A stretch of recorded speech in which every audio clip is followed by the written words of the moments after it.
ambient air quality standards should be embedded in national legislation, first of all. And then within those air quality standards legislation, it should account for transboundary air pollution. So this it includes containing mechanisms not only to manage transboundary pollution coming into the country, but also originating from that country. And this will involve inevitably agreements between countries to do so. There are examples of countries that have legislation that deal with this unilaterally. I think that is a very promising and encouraging step, but countries need to be in agreement about this. And then, just as a final point, unilateral action to prevent or manage transboundary air pollution is an important piece of the puzzle. It's not the only step. Of course, it's by itself is unlikely to have significant impact, but it is a piece of the puzzle that should not be overlooked. Thank you. Thank you so much. Thank you, Renee. I think that was really useful to bring out the variability between countries about what legislation they currently have and what countries are working towards. And also the second point of it's very, very good to take unilateral action. That's really useful, but also to cooperate with your near neighbours so that you make sure that you're setting legislation that you would be able to achieve because your neighbour is also taking some action as well to reduce pollution together. So I think that's a very good message for this. So we're moving from the legal side, and we're zooming down to sort of, well, the global side, and we're zooming down to the regional side, to the lovely region of Latin America, where we currently happen to be. Christian, if I can come to you, we know that there has been a lot of movements recently for different regions to take more action and to do more cooperation, and we know that in Latin America that has also been the case. So can you kind of explain to us what ways has it been useful for Latin American countries to cooperate more on air pollution, and how will that be beneficial to the public health of your citizens and the citizens of wider Latin America? Thank you, John, and thank you, Caroline, for inviting me for this panel. Thank you all for being here. I'm going to drift away a little bit about the transboundary part and talk about the cooperation part. But first, I'm going to tell a little bit about the story of Santiago of Chile. Santiago, during the 90s, when I was growing up in that city, I was living in the slopes of the Andes, so I had a panoramic view of the city. And you can see the layer of pollution, and I had to go into that smoke cloud every day to go to school, to go to college, to hang out with my friends. And I remember during those times, people were calling Santiago Santiasco. That is a wordplay between Santiago and disgust, Santiasco. So it was a nasty city. And during those times also, we started a cooperation with the Swiss Contact, the Swiss Technical International Corporation, on the Climate and Clean Air Latin American Cities program, the COLLECT, which is still ongoing. And that sort of cooperation helped us to make one of the most success cases and stories about bringing regulation to the transport sector. Now Chile has low sulfur content diesel nationwide. We have implemented successfully Euro 6 for all new cars being sold in Chile, light-duty cars. We are currently at Euro 6B, and starting 2026, we're going to have Euro 6C. And also we have Euro 6 for heavy-duty vehicles beginning 2026. And this has made an astounding effect on the air quality of Santiago, coupled with other measures, but I'm talking about this specific one. Since, I think it was 1995 to the present day, so a little bit over 30 years, the concentration of PM 2.5 in Santiago has reduced in about 70%, which is huge. Now people think Santiago's cool and people want to go and visit. Go and visit, it's very nice. And how did this happen? Well, of course, the problem was there, and the public strongly believed that action needed to be taken. And this is something that we sometimes take for granted. All of us here are very sensitized about the problem of air quality. But if you don't have an alignment with the public, with the Ministry of Energy, the Ministry of Health, the Ministry of Transport in this case, and also Congress and all the branches of the government, you are not going to have decisive action. So alignment is something that is very important, and I think international cooperation can do a lot about that. In this sense, also capacity building is super important. The COLLECT program help us engage with all the ministers, all the public services, with the executive branch of government as well, but also help us create capacity at the same time that we will building policy. And that was very important. We touched upon that with Sergio and another panel. Creating capacity at the same time that you are building policy is very important, because that's the way that you can actually imprint the lessons into the institutional capacity, in this case of the Ministry of Environment. So what are the main lessons to learn from this cooperation example? Air pollution is not a tragedy. I felt during the 90s that people thought that air pollution and bad air quality was a sort of tragedy that we had to live, was the price to pay to live in a city, was the price to pay to live in a developing country. But it's not true. We need to look beyond that. And of course, what air pollution is not a tragedy, but a symptom. It's a symptom of development paths. It's a symptom of lack of proper governance. It's a symptom of lack of proper technical capacity. And in this regard, also being insulated is the best way to keep everything the same. In this sense, I think that the convention is an example, because you bring about all these countries, and together, sharing knowledge, you were able to actually make this huge contribution. So it's important to have a clear and shared vision supported by science and technical capacity. And I think that the convention is an example of that characteristic of international cooperation. Also, the problem of alignment, I think the international cooperation can do a lot about that. Having the World Health Organization talking to high-level officials of government, of governments that need to cooperate international, is going to be key to actually make an alignment, political alignment between different sectors of the countries that need to make decisive action. And of course, I talk about this, capacity building is key, but always we have to have capacity building coupled with science, with technical capacity, and with action. In that tone, we need to be very biased towards making solutions available, towards making an impact. In Chile, we say, goles son amores, that if you make a goal, people are going to love you. If you deliver results, people are going to believe in international cooperation. And not only people, or practitioners such as me, if I see that cooperation is impactful and relevant, I'm going to continue to do so. And I'm going to be working and engaging in that kind of cooperation. I'll stop there. Thank you so much, Christian. And you raised so many different points. Thank you for sharing your personal story, Chile's experience and successes. The fact that it's a multi-sectoral, multi-level governance issue, that we need capacity building, we need alignment between different sectors. So thank you so much for raising that. We're crossing now the Atlantic and going to hear about experiences in the African region. I'm going to ask Kenza, under the African Union Commission, the Africa Clean Air Program is currently being developed. So this will serve as a platform for cooperation for the African region, and we would like to hear a little bit more from you what the opportunities are, what you see as opportunities for deepening this cooperation on this shared air pollution challenge, and also what challenges do you observe and what do you think could be the solutions to overcome them. Thank you. Yes, thank you so much. And before going under the umbrella of Africa, I want to say that I will be echoing lots of what was said by my colleague from Latin America, and this is an opportunity itself, the fact that we are having the same challenges, dealing with the same troubles. And here, I would again go one step beyond and behind and say, the main opportunity is this awareness that we do have, the awareness that air pollution can speak every language, and it comes uninvited. It comes uninvited to us as individuals, as households, as communities, as municipalities, and then as a region. This is the main opportunity, is this awareness and this acknowledgement. And this means that we acknowledge that the air is an asset and it's a common responsibility. And this means that we need to work on it by communities or by group.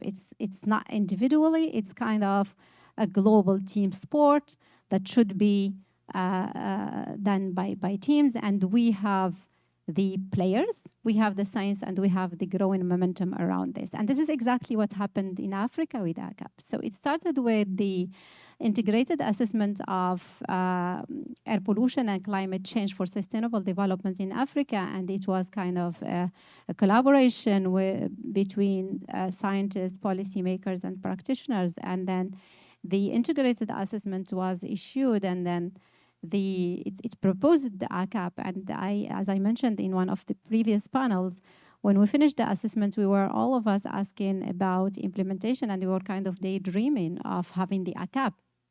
And by the end, the ACAP was endorsed by the AMSEN, and it happened in 2022. And then thanks to Inia 6 as well, who talked about the regional cooperation in Nairobi. And then the work starts under ACAP. And again, the opportunity was that, so we are 5 sub-regions in Africa. So I'm working on North Africa mainly. I have other colleagues that are working on the other regions. And by the end, the opportunities is that we are having the same challenges, the same what that was shared by Latin America as well. So the main challenges that we had is mainly the fact that air quality standards are not aligned with what the WHO is suggesting. We have troubles with enforcement, either because the weakness of the legal frameworks or because the mandates are not very clear within the government. And also there are problem of data fragmentation. So some governments are having their networks, some other universities or even citizens are doing the measurements in another place, and people are working in silos indeed. And also the problem of the lack of awareness and the accessibility to the information from the public. So the fact that ACAP helped to understand this, it's always a kind of how, it's kind of asking this question, how can we deal with the troubles and the uncertainty? We can deal with this first by being aware and acknowledge and know what is it first, and then go from there. So I would say that the ACAP is indeed given this opportunity to understand the different challenges and the shared challenges, and create kind of a framework to tackle all these together in terms of harmonizing the standards, in terms of learning from each other, in terms of creating capacity building and peer learning from the different countries, in terms of creating this opportunity of advocacy for funding and for common projects or common initiatives that are coming throughout the region. So there are so many things that are, or so many opportunities that are suggested by ACAP under Africa, and definitely there are so many things too that we can learn from our regions. Great, thank you very much, and thank you for also referencing the UNEA 6 resolution, which I'm a big fan of because the UK co-sponsored it alongside a lot of other countries. We had one country from every continent, which meant that it was a very popular resolution. And those of you who were here earlier in the week will have heard or seen that we had our first UNEP Global Network meeting, where there was a lot of examples, especially from the Africa region, on where there have been attempts to kind of create a level playing field where several countries would cooperate to have low sulfur fuel, so that economic corridors where trucks are moving between countries are all using the same fuel, so therefore they're not polluting each other's countries. So I think this is great from our Latin American colleagues and from Africa as well, to show that there are reasons to cooperate for transboundary reasons, hence the UNEC Air Convention, but also really good reasons to cooperate on economic sectors between countries, so that you're all creating a level playing field as well. So I think that's a very good and strong message. We're turning now to the Asia region. As Europeans, we've kind of hogged the space of saying that we're the only region that cooperates closely on air pollution, and it's not really the case. In the Asia-Pacific region, there has been existing agreements on cooperating on monitoring, especially. So the EarNet program has been in existence for quite some time between a lot of East Asian countries. And there is also the ASEAN Haze Agreement, which has been working for some time on smog and haze in the ASEAN part of the world. Suki, if we could come to yourself. I think what we'd be interested to know is how do you create the right incentives between countries where maybe there isn't something like the European Union as an existing mechanism for cooperation? How do you kind of create the right incentives between different countries to come together to create a multilateral agreement between them to focus on a particular area of air pollution? Thank you very much, and thank you for having me. I'm Suki from Japanese Ministry of the Environment. Nice to see you all. So when it comes to our region, before mentioning ENET, we have this Japan, China, Republic of Korea tripartite environmental ministerial meeting, which we call it TEM, and that has been started since 1999.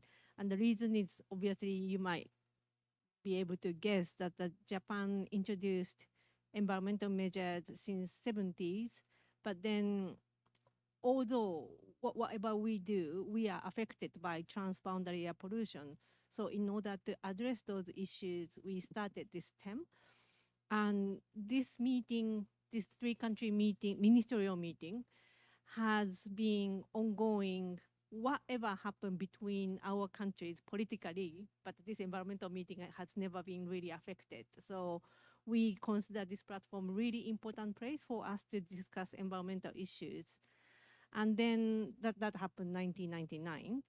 And in addition, since 2001, East Asia Atmospheric Monitoring Network, we call it ENET, has been operational, involving 13 countries with the aim to establishing a regional cooperation system initially to address acid rain issues like European Air Convention, but ours are not legally binding.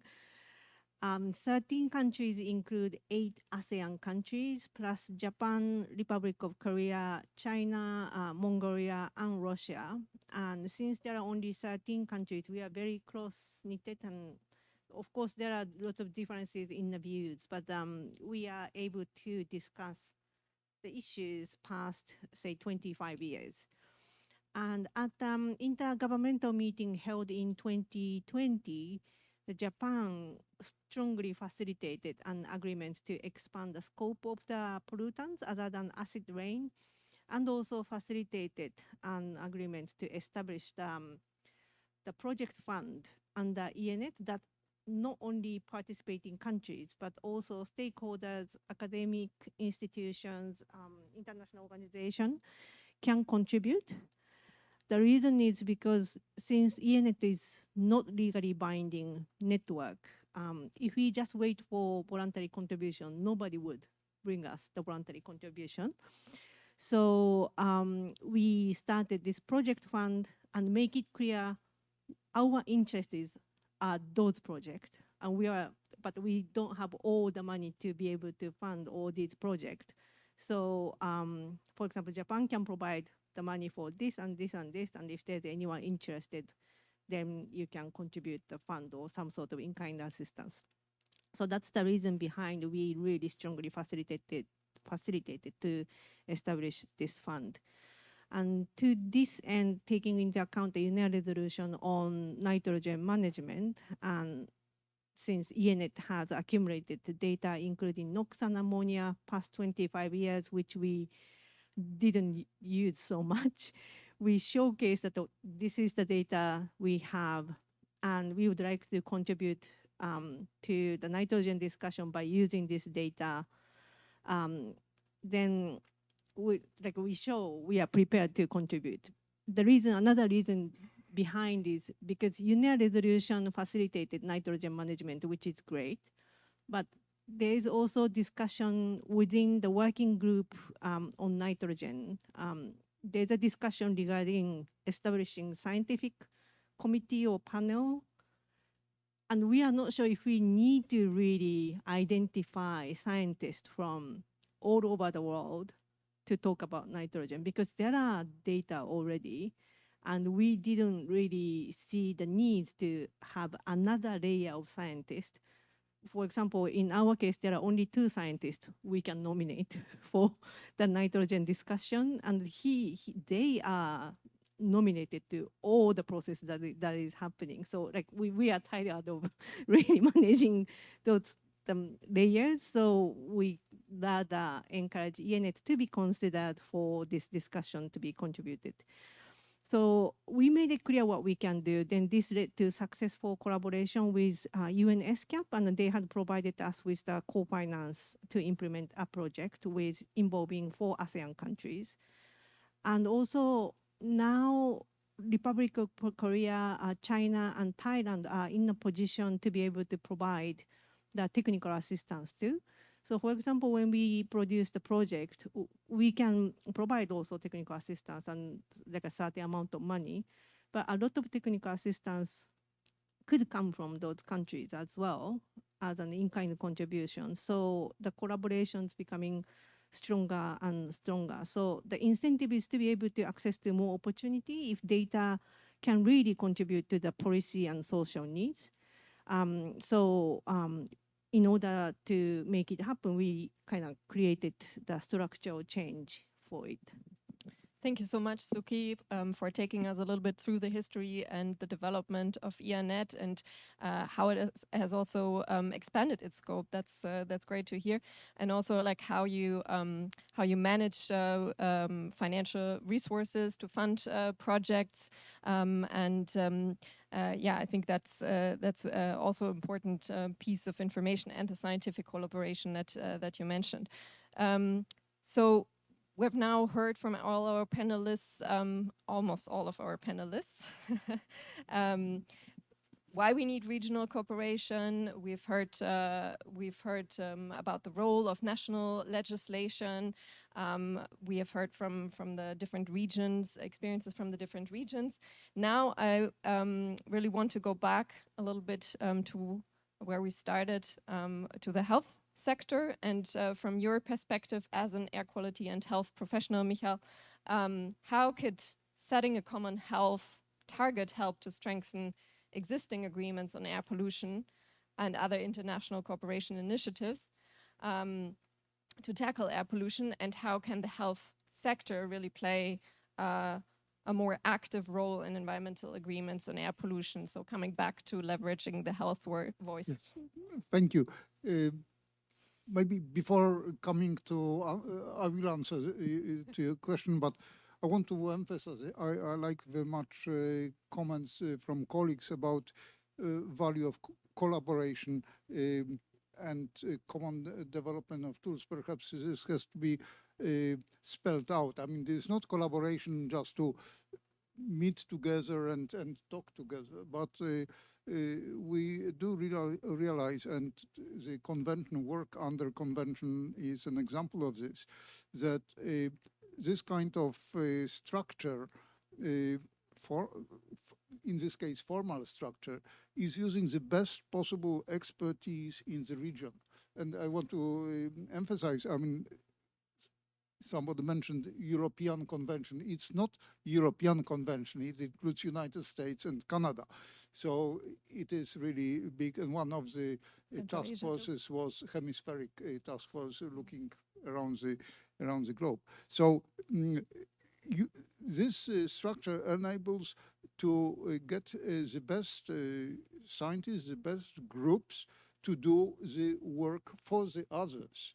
I mean, we realize that expertise is not distributed homogeneously across the countries. Some countries in our regions are very small, just physically cannot have all the expertise. And in this situation, all countries are able to use best expertise across the countries. And this really enormous increase in efficiency. So this is very important to emphasize. Coming to the health sector, well, there's again the issue of setting common targets. In this case, we make an assumption based on evidence that health effects of air pollution are everywhere is the same. I mean, people on average respond in the same way to the same exposure.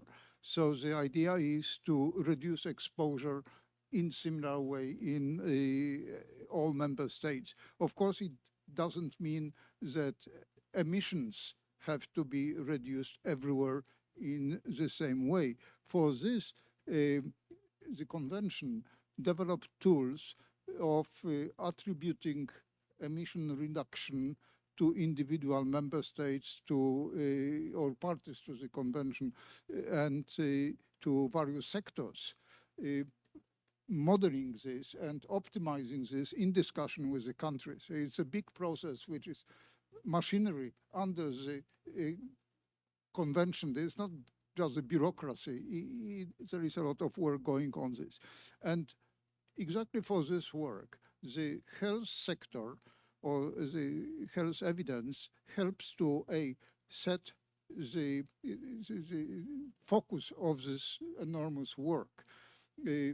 Particulate matter came to the attention of the convention a bit late, in 1999, when the so-called Göteborg Protocol has been already agreed. So, but the evidence on health effects of air pollution was emerging at that time, and the only thing which health community achieved at the time, already with the task force established in the convention, was to have a mention particulate matter in the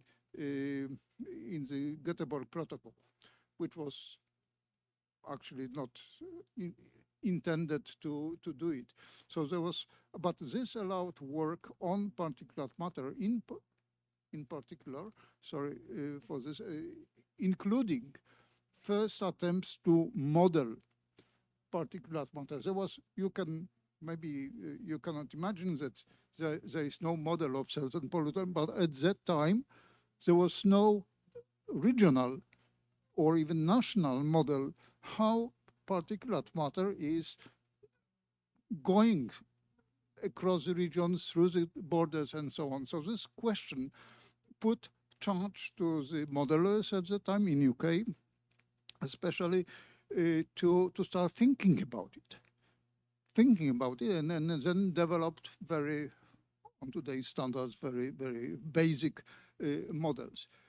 But then they came to, when the model started to kind of work, they came to the health people and asked, okay, what will be the health gain if we change the pollution, if we change the emissions and of precursors, and we change the concentrations and exposures? And health sector had to think and respond to what extent this would benefit health. So technically speaking, the health sector was charged in developing concentration response functions for impact assessment, for integrated analysis of policies. So there was a discussion between sectors and very focused question to the health sector to answer. So these were, this collaboration between sectors became very practical and very concrete and still exists, and we still are getting questions, okay, how to do impact assessment to inform the policies. Thank you. Thank you very much, Mikhail. And in fact, by raising the point around PM not being used in the first Gothenburg Protocol, which was signed in 1999, raises a very interesting question for those who were sitting next door during the conversation about black carbon and ultrafine particles, because neither of those, well, black carbon is mentioned in our Gothenburg Protocol, which we are currently renegotiating, but not to kind of specifically have a reduction commitment on that. And ultrafine particles is not something that I'm aware of that is covered much in anybody's legislation currently, or indeed in international agreements. So the science is always still growing, and therefore the treaties sort of have to catch up with that science.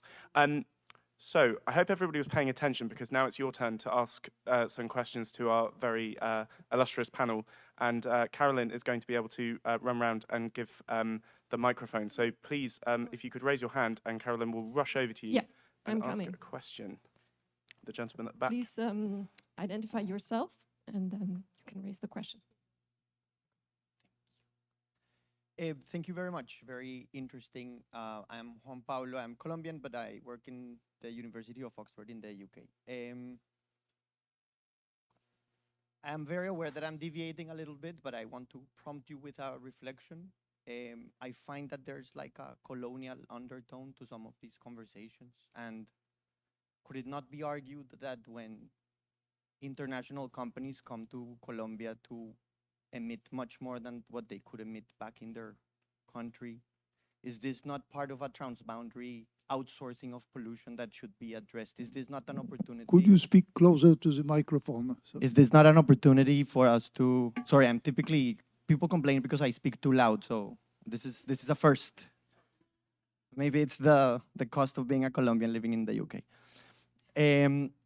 Is this not an opportunity for us to discuss the outsourcing of emissions from other companies? When people in the Amazon complain about Shell and BP emitting and polluting our air, is this not a same kind of, could it not be argued that it's also transboundary air pollution, and should it not be addressed in this?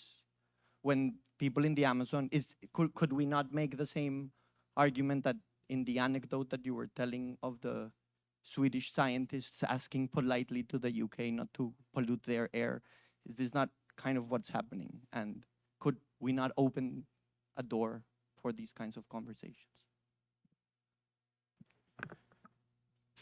Thank you very much. I didn't catch your name. I'm very sorry, but I maybe will pivot this question towards Renee in terms of the legislation, because I think there is an important thing about creating level playing fields, which is how do you regulate sectors across the world to make sure that emissions aren't just being moved from one country to another country where those regulations are lower, so therefore companies can move between jurisdictions to kind of avoid environmental legislation. So I'm wondering, Renee, if you have any commentary on how you looked at that when you were dealing with your sort of global study of air quality legislation. Well, thank you for the question. I don't think we quite looked at transboundary air pollution in this context, and I agree with you that we should discuss this issue, and it is a valuable issue. But indeed, when you were speaking, it came to mind that, this is exactly why part of the conversation on managing transboundary air pollution revolves around individually countries managing within their own jurisdictions ambient air quality standards and ensuring that these standards are embedded in legislation. So that overcomes, or effective governance and air quality within a country's borders could overcome this issue of countries searching for the best place that they can pollute. So yes, just to say that, that I think we, and that's why I kind of mentioned at the beginning that it was great to have this perspective on national legislation in this discussion on transboundary air pollution, because I think when we think about transboundary air pollution, we think about is there a regional agreement or an international agreement, which I think is incredibly important to establish obligations and drive action. But we do have to look inward as well as countries and try to understand how countries can themselves establish effective legislation. So, and the emphasis really is on legally binding rules on how air quality is managed.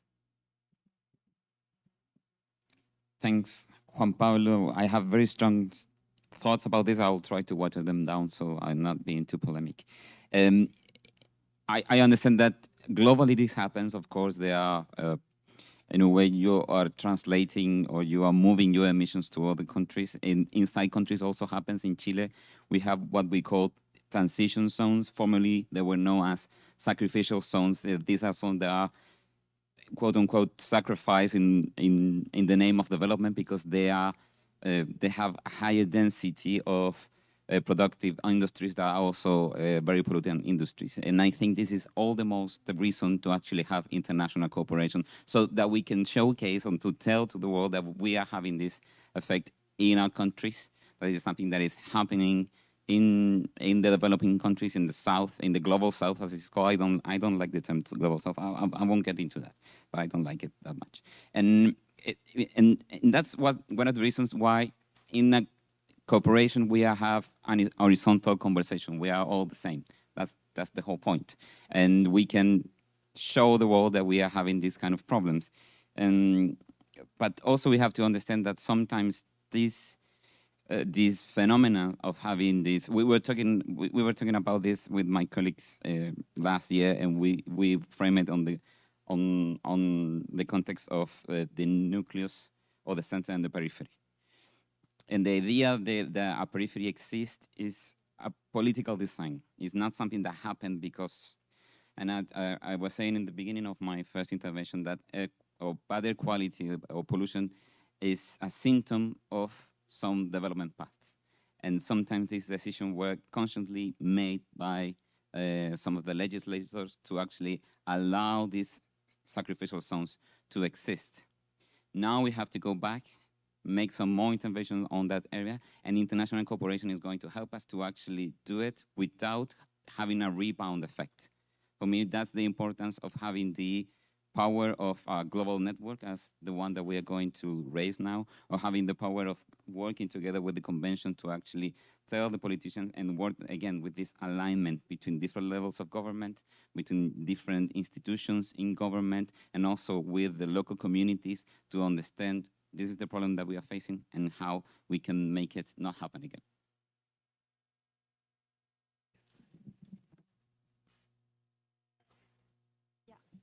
Just quickly, and again, I want to share my perspective on this, and I want to say that one of the main challenges is to connect the dots.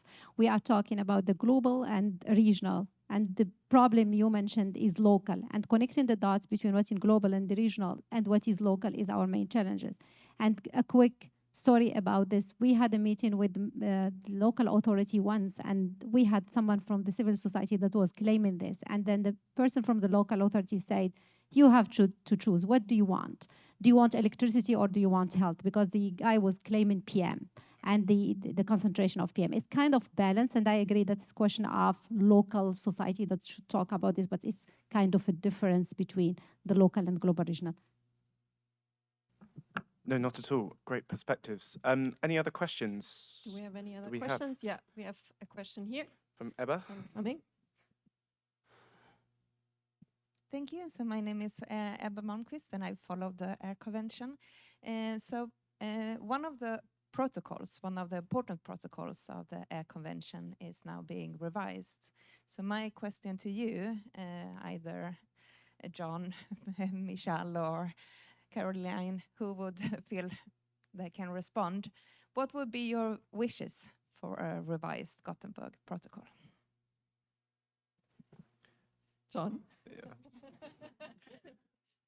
I'm speaking. I do enjoy getting more hats, but I will take my UK hat off for that kind of particular question. There are also other member states or other parties to the convention, so I'm sure they can give their wishes. I think one thing is which has already been mentioned was that in the 1999 one there was a clear focus on environment, and then upgraded to 2012 there was then a focus on health. And now I think there is a really big opportunity to focus on air pollution and climate as a more integrated thing. So the air pollution agreement, the Gothenburg Protocol, has gone a long way to reduce air pollutants. But as we know, the atmosphere is changing ever more, and climate change and air pollution have a lot of synergies with each other, a lot of trade-offs as well. So I think to have a protocol that takes account of that and the pathway towards net zero will be a very strong protocol for the future. Which is perhaps not completely UK government policy, but that's personal policy. But Mikhail, if you have a view. Well, if you ask about wishes, maybe from the public health perspective and reduction of the burden of health globally, the most efficient would be expansion of work like European work going on for how many 40-something years to other regions, because this is where the weight of the burden is. We heard about collaboration going on in Himalayan. Southeast Asia is waiting for, as far as I understand, is waiting for the collaboration like this. Regions which are heavily polluted and which would really, really benefit from this international collaboration, and international collaboration. Thank you, Mikhail. You reminded me of my FICAP role, which is very much also a good point, which is that there is a lot that European economies in North America have done to reduce pollution. But of course, there's lots that we can learn from other regions, as well as helping other regions to build up their cooperation. Any more questions? Yeah, I see a question here. Please. Hi, thank you all for your nice presentations. My name is Young Sunwoo. I'm from South Korea, representing also the International Union of Air Pollution Prevention Associations. It's a comment and a question actually to John and Carolyn and maybe Michael. I was always amazed that it's been like past over 40 years since you've had this air convention. A binding agreement 40-some years ago is just, it's mind-boggling. When every other region, we can't even, get together to do it without any kind of binding agreements. You talked about FICAP. What is your vision of what FICAP is going to be doing to all to help all these other regions? Because it's been a while since I've heard anything that when before the corona situation and everything. What is the vision for from Europe right now, the Air Convention of FICAP? How are you going to start or continue to help the other regions? Thank you. I think that's your call again. Thank you very much. So yes, indeed. So I think one thing that was referenced, but was also referenced on Monday's meeting of the UNEP Global Network, was the Resolution 610 that was passed last year, was a real landmark moment for building up global cooperation on air pollution. So the two main things that this does is it builds up that global network so that all the regions, so the regions that don't have an agreement, the regions that have agreements that already exist but want to build up their competency, and regions that have been in existence for a long time, like the Air Convention, can talk to each other and work on mutually cooperative measures and to build up capacity building as well. So that's a really clear thing that's already there.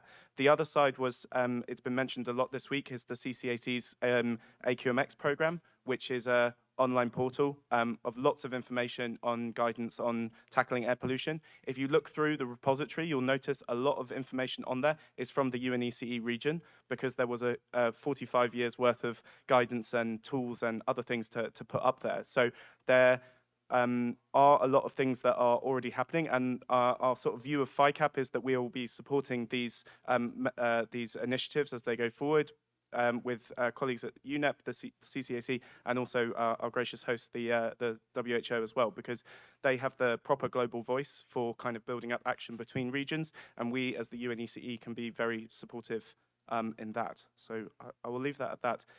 If we've got no other questions, I don't see any other burning questions. I think we have to wrap up because I think there's dinner. So I will hand over very quickly to Leonard Ted, who is the Deputy Head of Human Development at the UK Foreign Office, to give some closing remarks. Thank you very much.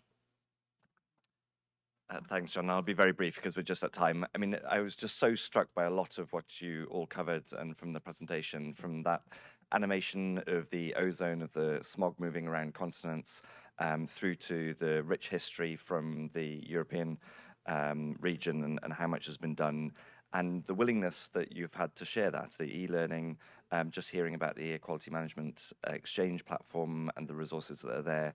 So there's a bit of a sort of subtext to this whole week, which is that because countries signed the resolution on air quality, and that the essence of that is regional and global cooperation. So building on the Forum for International Cooperation on Air Pollution and having this network, which is all of us really. So there's a chance to really engage with that, to enrich that, and we heard a lot about that this afternoon. It's clear that there can be sort of particular moments like happened with acid rain, or with brown clouds, or where countries are particularly concerned about transboundary, and that can really trigger change. And so with that comes the kind of political effort, citizens holding their governments to account for action, and there's a lot that's come out from from the Asia region, from Latin American region around how to go about that, including the very well-made point that domestic legislation is really critical in the regional cooperation context. So not really much more to say, just that there's a chance to engage with a lot of the opportunities that come from these sorts of discussions, and thanks, and pass back to the moderators. Cool. Maybe I will ask Carolyn to say thank you, and thank you to our panels, and as a closing point. Yeah, of course. I mean, we thank all of our panelists. It was a great discussion, and thank you also to the audience. We had a very interactive discussion here. Thank you all for coming.